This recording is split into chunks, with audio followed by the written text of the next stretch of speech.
Buenos días a todos. Está fuerte.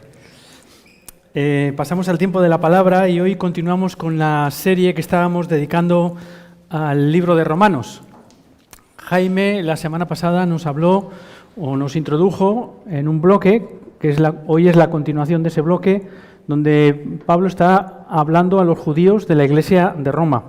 En la iglesia de Roma había de dos tipos de personas: judíos, de origen judío con sus tradiciones, y también gentiles de todas las partes del imperio, y en esa mezcla pues había sus rivalidades, porque los judíos sentían el orgullo de la raza, de haber sido los descendientes de aquellos grandes profetas, de aquellos grandes hombres que habían recibido la palabra de Dios de manera directa, y de alguna manera sentían ese orgullo frente a los gentiles que recién habían conocido a Dios, y esto hacía que hubiera roces entre ellos. Así que Pablo está dedicando estas palabras, este bloque, desde el capítulo anterior, versículo 17, y hasta gran parte del capítulo 3, le estaba hablando a ellos.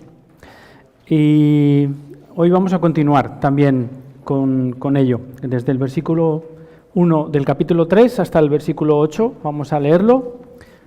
Romanos 3, 1 al 8, y dice así el texto: ¿Qué ventaja tiene pues ser judío? ¿O de qué aprovecha la circuncisión? Mucho en todas maneras. Primero, ciertamente, que les ha sido confiada la palabra de Dios, pues que si algunos de ellos han sido incrédulos, ¿su incredulidad habrá hecho nula la fidelidad de Dios? De ninguna manera. Antes bien, sea Dios veraz y todo hombre mentiroso, como está escrito: para que seas justificado en tus palabras y venzas cuando fueres juzgado. Y si nuestra injusticia hace resaltar la justicia de Dios, ¿qué diremos? ¿Será injusto Dios que da castigo? ¿Hablo como hombre? En ninguna manera. De otro modo, ¿cómo juzgaría Dios al mundo? Pero si por mi mentira la verdad de Dios abundó para su gloria, ¿por qué aún soy juzgado como pecador? ¿Y por qué no decir, como se nos calumnia y como algunos cuya condenación es justa afirman que nosotros decimos, hagamos males para que vengan bienes? Vamos a orar. Señor, queremos darte gracias por tu palabra. Sabemos la profundidad de las palabras de este largo libro, de esta larga epístola de Pablo a los romanos y de su contenido. Y, Señor, queremos pedirte que nos prepares nuestros oídos, que nos ayudes a concentrarnos en el contenido de este texto y también a saber escuchar tu voz a través de las palabras que aparecen en este texto, Señor. Y sobre todo, Señor, una vez que lo hemos entendido, una vez que te hemos escuchado a ti, Señor, que tengamos las fuerzas para poder responder y obedecer a tus palabras. Gracias, Padre, en el nombre de Jesús. Amén. Yo no sé si os ha pasado alguna vez que estáis hablando con alguien del Evangelio, de nuestra fe, estáis compartiendo el Evangelio, por así decirlo, o al menos iniciando conversaciones con personas que no conocen al Señor, y surge una pregunta, nos hacen una pregunta y tratamos de responder, y mientras estamos respondiendo nos hacen otra pregunta, y entonces dejamos de responder a la primera y empezamos a responder a la segunda, ¿no? Y estamos en eso y nos hacen otra pregunta. Y al final te queda la sensación de que no has contestado a nada, no ha quedado nada claro lo que tú querías decir, y la persona se va tan tranquila, no ha pasado nada, ni ha tenido ninguna revelación, ninguna de nuestras palabras han tenido efecto sobre ella, ¿no? Qué frustración y qué sensación de haber perdido el tiempo, de haber perdido la oportunidad. Y quizás después de hacerlo, pues en tu casa con cierto tiempo, pues decidas coger un bolígrafo y escribir las preguntas que te han hecho y cómo las responderías. No quiero decir que sea esto lo que le pasó a Pablo, pero podría ser. Podría ser que Pablo, en este texto que hemos leído, esté respondiendo a preguntas que le hayan hecho y no le hayan dado la oportunidad de responder, o quizás preguntas que él se hizo en su día. Recordar que Pablo era un judío, digamos, militante, un judío de pura cepa, y entonces tendría seguramente muchas preguntas de esa época que responderse y se respondería seguramente. Pero este texto está formulado en torno a 3 preguntas. En realidad, si os fijáis bien, hay 3 más una pregunta, pero las 2 últimas las voy a englobar en una porque parten de la misma raíz. La primera pregunta sería: ¿de qué sirve ser judío? 2 primeros versículos, el 1 y el 2. La segunda pregunta sería: ¿la incredulidad de algunos demuestra la infidelidad de Dios? Versículos 3 y 4. Y los últimos versículos de este pasaje es la doble pregunta, que empieza con una hipótesis. Si la injusticia del hombre resalta la justicia de Dios, repito, si la injusticia del hombre resalta la injusticia de Dios, ¿por qué? ¿No está el injusto colaborando con el propósito de Dios? Y la segunda, ¿por qué castiga Dios a los que apoyan sus propósitos, en este caso, ¿no? No sé si habéis entendido, es un poco difícil entender porque el texto formula unas preguntas hipotéticas y la verdad es que si las pensamos bien son preguntas absurdas, porque está diciendo que con el mal damos gloria a Dios y eso es prácticamente imposible si lo pensamos humanamente, pero si leemos la palabra todavía más imposible. Y no nos sorprende por qué hacen unas preguntas tan extrañas. Pues sabéis, en la filosofía de aquella época estaba de moda demostrar con palabras que lo falso era verdad y que la verdad era falsa, con palabras y argumentos.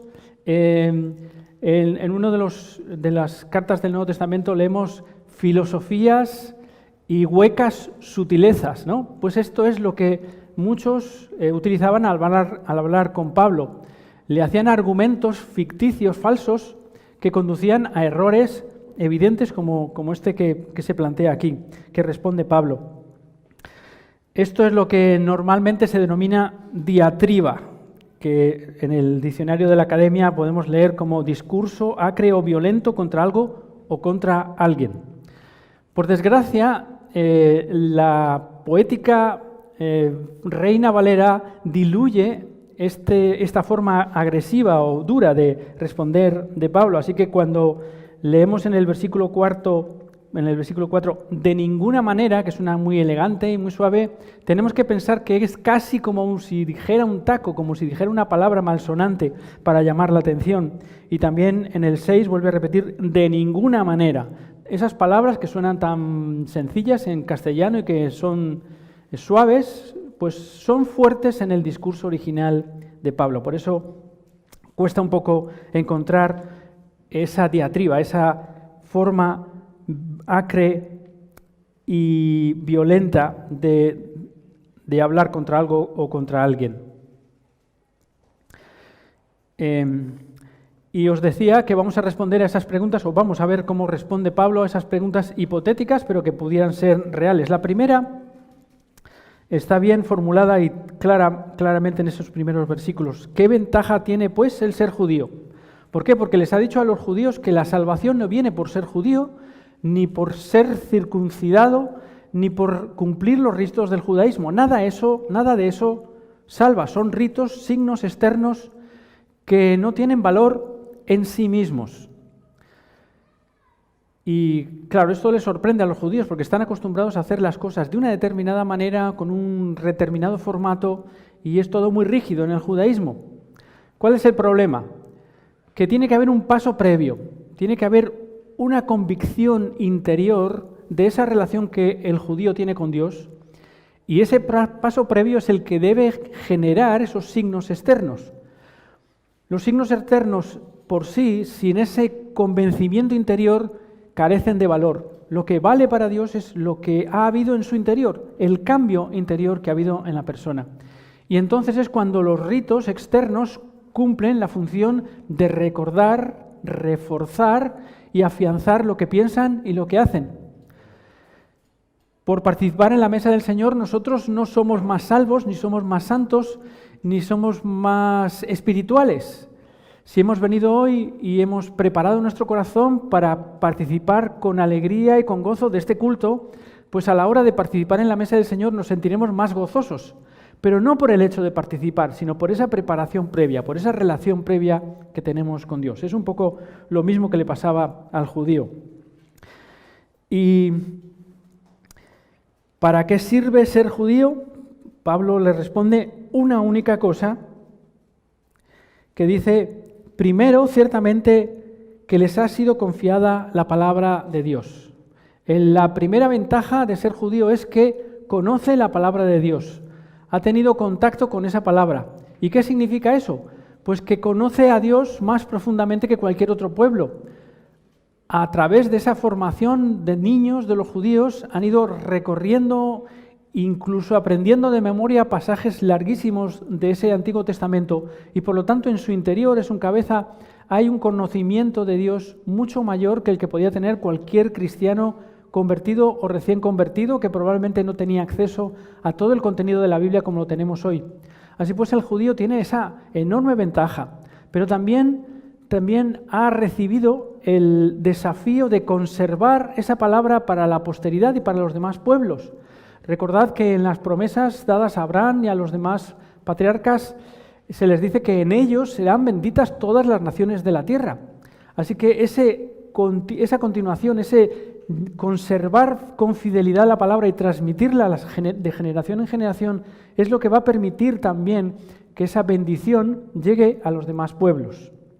Por lo tanto, esa primera ventaja que tenían los judíos la pierden de alguna manera porque la comparten con los demás, y los demás van a tener también la palabra como la tenemos hoy, todos escrita, pero tienen que ser conscientes de que se ha conservado gracias a algunos de ese pueblo judío, porque algunos otros abandonaron la palabra y no escucharon la voz de Dios, pero el hecho de ser portador de la palabra es una bendición para ese pueblo.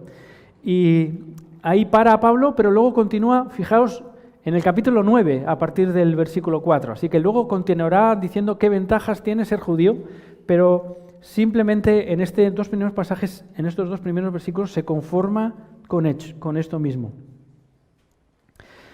Segunda pregunta: ¿la incredulidad de algunos muestra la infidelidad de Dios?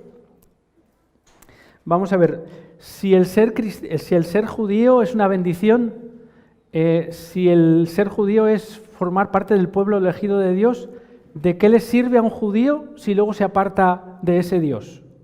¿Cuál es la ventaja? ¿Por qué?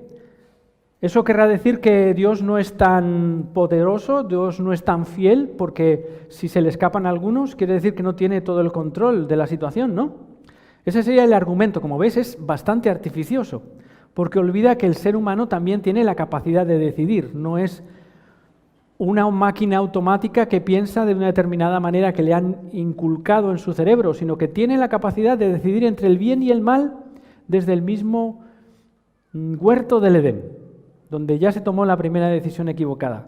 Así que este argumento, que parece tan absurdo, entra dentro de esas fábulas artificiosas que utilizaban los filósofos de aquella época para deformar el Evangelio.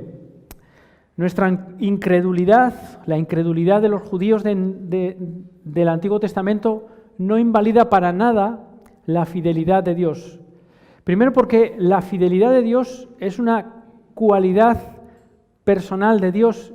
No es que Dios sea un poco fiel, muy fiel, demasiado fiel o fidelísimo. Es que Dios es la medida de la fidelidad, la medida máxima de la fidelidad. No hay nada más fiel que Dios mismo. Por lo tanto, es imposible que Dios sea infiel.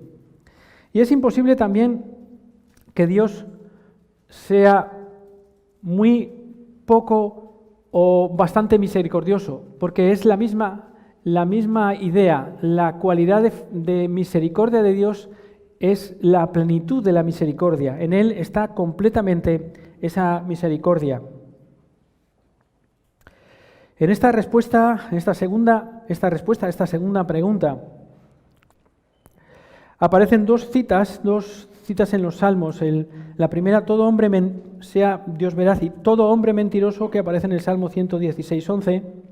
Y la segunda cita, para que seas justificado en tus palabras y venzas cuando fueres juzgado, es una cita del Salmo 51, en el que David expresa el pesar, la vergüenza y la petición de perdón a Dios por haber pecado con Betsabé, con la mujer de Urías, a Urías le manda a lo más peligroso del combate para que le maten y quedarse con la mujer. Ese pecado que David tiene con esta mujer genera el sentimiento de haber pecado, de haber hecho lo malo delante de Dios, de haberle defraudado, y es en este contexto donde lo cita Pablo. Vamos a verlo en el Salmo 51:4.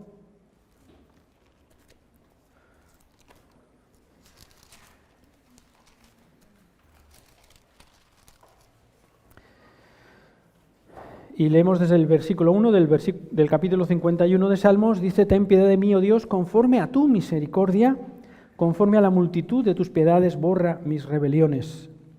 Lávame más y más de mi maldad y límpiame de mi pecado, porque yo reconozco mis rebeliones y mi pecado está siempre delante de mí».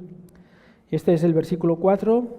Contra ti solo he pecado y he hecho lo malo delante de tus ojos, para que sea reconocido justo en tu palabra y tenido por puro en tu juicio. Es un reconocimiento de que las palabras de Dios muestran la justicia que hay en Él, y también que su juicio, el juicio de Dios, es exacto, es completamente justo. Reconoce David la misericordia de Dios, reconoce la justicia y reconoce que depende de Él para ser limpiado de ese pecado. Por lo tanto, la incredulidad de algunos judíos no invalida para nada ni la fidelidad ni la misericordia de Dios. La tercera pregunta que os decía que era tan compleja, aparte de decir que la injusticia del hombre resalta la justicia de Dios, la injusticia del hombre resalta la justicia de Dios.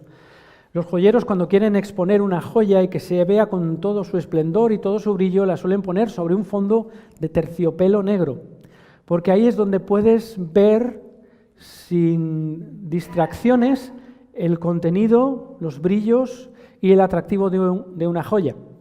Pues esta es la idea que tienen algunos al exponer a Pablo esta idea. La injusticia del hombre, es decir, la negritud de ese paño negro, destaca esa joya que es la justicia de Dios. Y entonces siguen con ese argumento, como os decía al principio, falaz y completamente falso.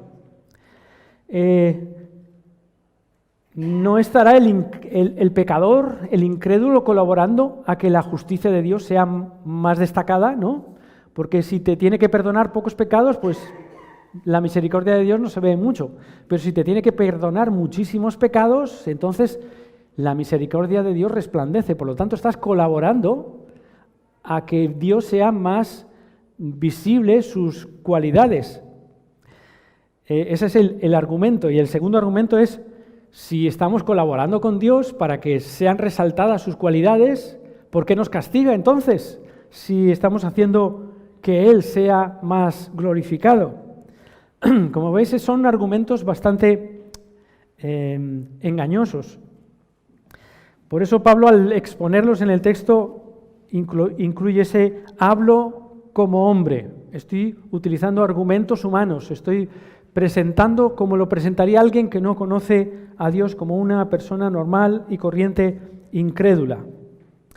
Y entonces es cuando dice en ninguna manera, y entonces aquí tenemos que pensar que ese texto es fuerte y potente como reacción a esa presentación de esa falacia, de esa expresión que os decía antes.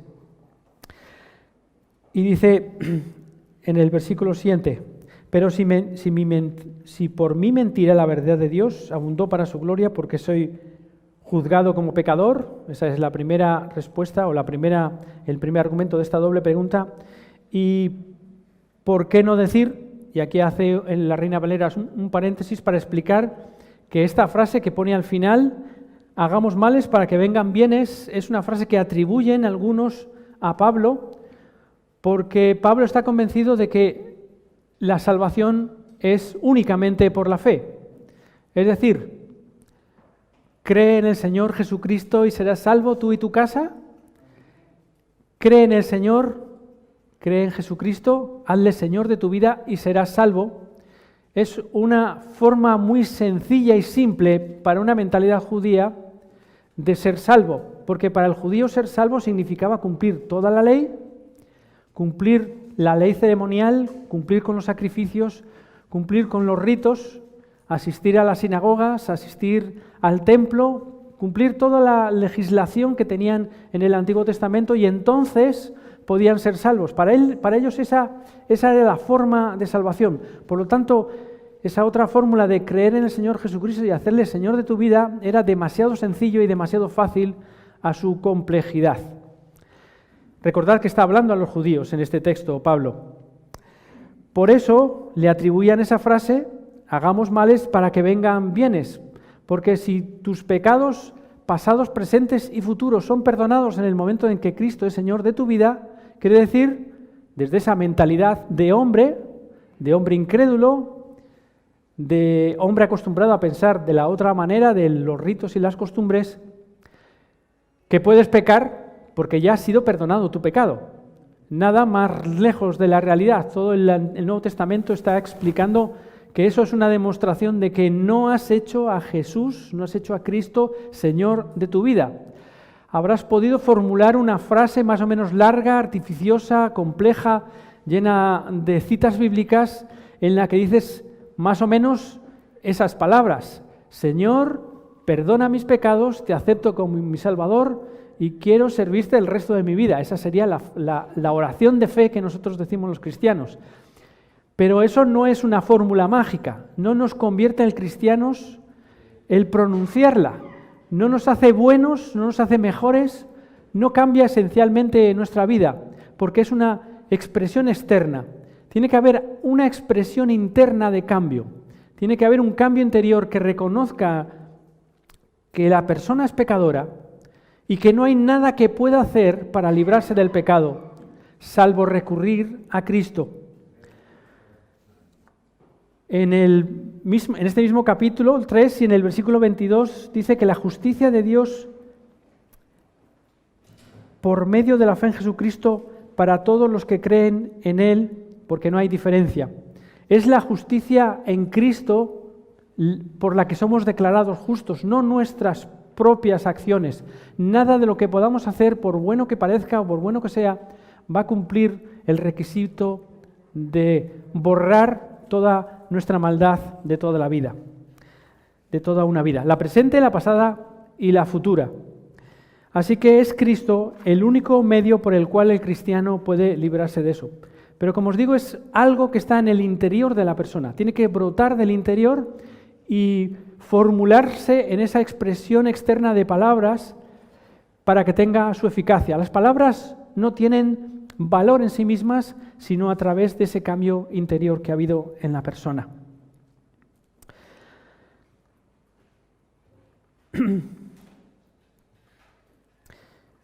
La pregunta, por lo tanto, queda desmontada. Esa primera pregunta, si la injusticia del hombre resalta la justicia de Dios, ¿no está el justo colaborando con los propósitos de Dios? Pues no, porque los propósitos de Dios se cumplen independientemente de que nosotros seamos malos o buenos, porque Él de verdad tiene el control de la situación. Nos da a nosotros, como seres humanos, como creados por Él, la oportunidad de recibir su perdón y ser declarados justos a través de la sangre de Cristo. Pero eso no le hace ni más justo ni más misericordioso a Él, porque Él tiene la plenitud de esas dos cualidades que son intrínsecas de su naturaleza, y nada podemos hacer para aumentarlas ni para disminuirlas. Por lo tanto, el argumento de ser injusto para colaborar con Dios es falso, porque no colaboramos en nada. Y lo segundo, si colaboramos con Dios, queda desmontado porque no colaboramos con Dios. Por lo tanto, esa segunda parte se cae por su propio peso. Como vemos, las preguntas que Pablo está respondiendo son preguntas desde nuestro punto de vista actual de creyentes que conocemos el Nuevo Testamento, completamente absurdas, pero está dentro de la filosofía de la época y también dentro de la filosofía de personas que no conocían demasiado el Evangelio o no conocían demasiado la fe. Recordad que en esta época probablemente no tendrían nada más que el Antiguo Testamento y quizás alguna carta del Nuevo. Habrían oído hablar de la historia de Jesús, pero los evangelios tampoco estarían escritos, así que es difícil conocer todo lo que nosotros conocemos hoy después de haber leído la palabra. Hagamos males para que vengan bienes. Qué fácil parece ser cristiano de esta manera, pero qué falso es y qué intento de destruir el evangelio, porque cuando una palabra o cuando una frase como esta, que parece un refrán, se distribuye entre la gente que no conoce al Señor, el evangelio se queda bastante desacreditado. Cuando el evangelio se resume a hacer el mal para que triunfe el bien, es entonces cuando es difícil transmitir con fidelidad el evangelio, porque el cerebro, las ideas de las personas que escuchan ese evangelio está mediatizado por esa forma de pensar de la época. ¿Qué nos enseña este texto a nosotros hoy en nuestra vida cristiana? Pues la primera conclusión que deberíamos sacar de este texto es la conclusión idéntica a la que se sacó la semana pasada. Los signos externos no tienen valor en sí mismos, salvo que procedan de algo que hay en el interior de la persona. Los cambios en nuestro interior son los que tienen valor para Dios, porque Dios ve el corazón y no la apariencia, como le dijo a Samuel cuando Samuel estaba buscando a David como sucesor al trono de Judá. Dios ve el corazón, por lo tanto, lo que haya en el corazón es lo que tiene valor para Él, y lo que procede del corazón en palabras, en gestos, en comportamientos, es lo que tiene valor, pero no el gesto en sí, sino el cambio interior que produce ese gesto. La segunda enseñanza, la segunda conclusión que podemos sacar de aquí es que podemos ser engañados con artificios, con artimañas, con argumentos falsos. Y quizás en estos argumentos hemos sido capaces de detectarlos como falsos, pero en otros es posible que seamos engañados porque no conocemos en profundidad el Evangelio. Así que si los judíos tenían la ventaja de conocer la palabra, de conocer la Biblia, al menos en el Antiguo Testamento, nosotros tenemos la doble ventaja de conocer ese Antiguo Testamento y también el Nuevo, y además tenerlo a nuestra disposición en cualquier sitio, siempre que tengamos un medio electrónico o en palabras escritas. Si tenemos una Biblia en varias versiones y no entendemos un texto, tenemos esa doble ventaja por ser cristianos. Pero esa ventaja también tiene aparejado una responsabilidad. Si el Antiguo Testamento era la responsabilidad de los judíos conservarlo y transmitirlo, nuestra responsabilidad es doblemente la misma: conservar la Biblia y transmitirla con fidelidad, saber defenderla de los falsos maestros, saber defenderla de las falsas argumentaciones. Y para poder defenderla necesitamos conocerla cada vez con mayor profundidad. Dios no quiere que la aprendamos de memoria, Dios no quiere que la aprendamos en un par de meses.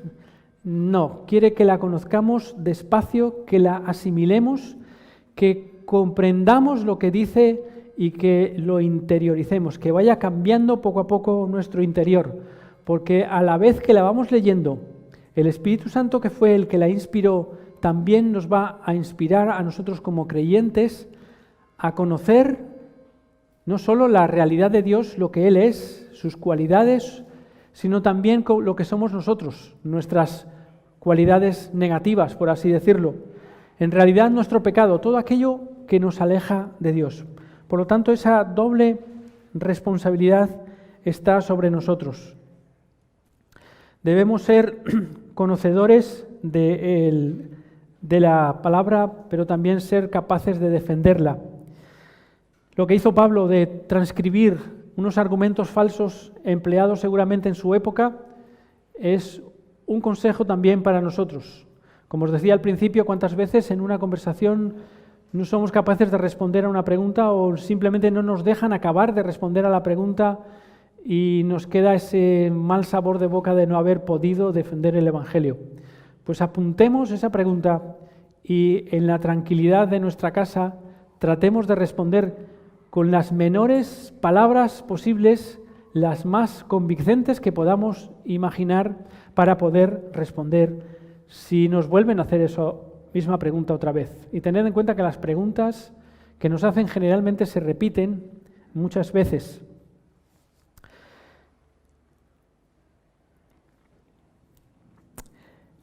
Otra cosa que nos enseña este texto es que la misericordia de Dios, o por la misericordia de Dios, nuestros pecados son perdonados. Pero es por su misericordia y no por nada que nosotros hayamos hecho. Si nos acercamos a Él y le conocemos más, conoceremos de su misericordia y entonces es cuando podremos acogernos a ella reconociendo nuestros pecados, como hizo David en ese salmo. Si nosotros conocemos a Dios, conocemos su valor o el valor de su misericordia para nuestras vidas, haremos como Él. Quizá no seamos capaces de escribir un salmo, pero sí podemos poner por palabras lo que está en nuestro interior, ese arrepentimiento de nuestro pecado, y pedirle a Él que nos ayude a estar más cerca cada vez de Él. A través de esa lectura de la palabra, ese conocimiento cada vez más profundo que vamos a tener de Él a medida que la vayamos leyendo, podemos ser más eficaces a la hora de detectar nuestros propios pecados. Tened en cuenta que muchas veces el conocimiento de la Biblia nos permite conocer más nuestra pecaminosidad y también conocer más nuestros pecados. Hace unos pocos domingos os prediqué sobre la necesidad de aprender de cada personaje de la Biblia lo que hizo bueno para imitarlo y lo que hizo malo para no hacerlo. Eso nos permite saber lo que agrada y lo que desagrada a Dios, conocer lo que es pecado y lo que nos aparta de Él. Por lo tanto, ese conocer la palabra con más profundidad nos permitirá también arrepentirnos de pecados que no somos capaces de detectar a primera vista. No hay fórmulas mágicas.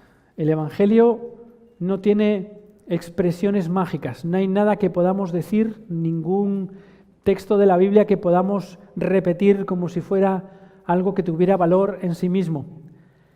No hay atajos ni soluciones fáciles. Esa frase que atribuían a Pablo de hagamos males para que vengan bienes, no la podemos transformar y convertir en algo que sea de acuerdo a la palabra y que resuma lo que tenemos que hacer para ser salvos. El ser cristiano no es una cosa fácil, es una cosa que requiere tiempo. Es una cosa que podemos formular quizás en una frase corta, pero que esa frase corta tiene implicaciones profundas, porque hacer a Cristo Señor y Salvador de nuestras vidas es una frase corta, pero entraña conocerle, saber qué es lo que le agrada para servirle, porque no puedes servir a alguien a quien no conoces, no puedes hacer algo que agrada a alguien si no conoces sus gustos, no puedes servir como camarero en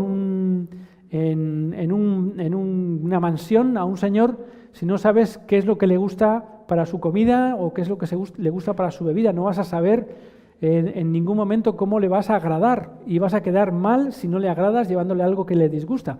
Pues de la misma manera no podemos agradar a Dios, no podemos agradar a Cristo como Señor de nuestras vidas si no lo conocemos. Por lo tanto, ese conocer, ese hacer a Cristo Señor de nuestras vidas implica muchas cosas que no son sencillas de hacer. Y también hacer a Cristo Salvador de nuestras vidas, pues implica también saber qué significa la salvación, qué es la salvación y qué implicaciones tiene para nuestra vida, tanto presente como futura. Ser salvos ¿de qué? Podíamos preguntarnos. ¿Y de qué manera o cómo somos salvos? ¿Qué es lo que cambia en nuestras vidas cuando somos salvos?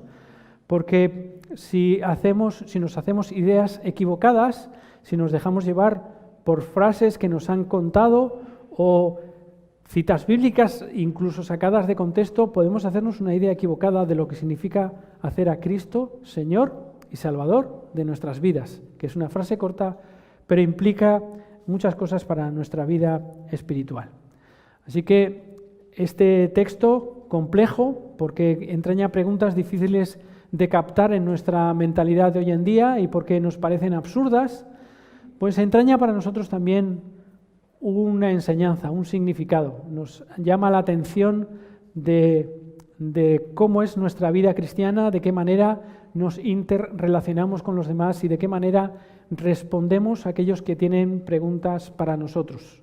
Tenemos, por tanto, una responsabilidad grande con la palabra, como lo tenían los judíos, y doble porque tenemos el Antiguo, que bien es verdad, que es más largo que el Nuevo, pero el Nuevo Testamento también tiene sus complejidades.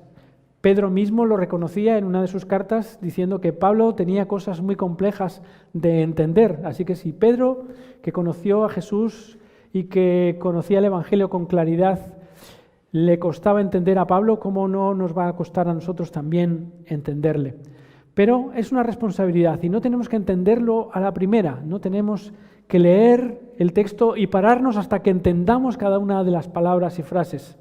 No es necesario hacerlo así, es necesario profundizar día a día, poco a poco, porque de esa manera disfrutaremos de nuestra relación con Dios, conociéndole cada vez más, y cada vez que descubramos algo nuevo en la palabra, nos va a dar esa alegría de que el Señor nos ha mostrado uno más de sus secretos para nosotros hasta entonces. Así que vamos a terminar en oración dándole gracias por ello. Señor, queremos darte gracias primero por tu salvación. Es algo que es verdad que no podremos entender con toda la profundidad que ello significa, pero a medida que te conozcamos más por medio de la lectura de tu palabra, también conoceremos más lo que eso significa para nuestras vidas. Y queremos agradecerte porque sabemos que el precio pagado para nuestra salvación fue la sangre de Cristo. Un precio muy alto, un precio que nunca podremos imaginar el valor que tiene. Pero, Señor, en nuestras mentes humanas, en nuestra forma de pensar, sabemos que es un precio muy alto. Y también, Señor, a medida que vamos leyendo tu palabra, somos conscientes de que ese precio nunca podríamos de ninguna manera acercarnos a él.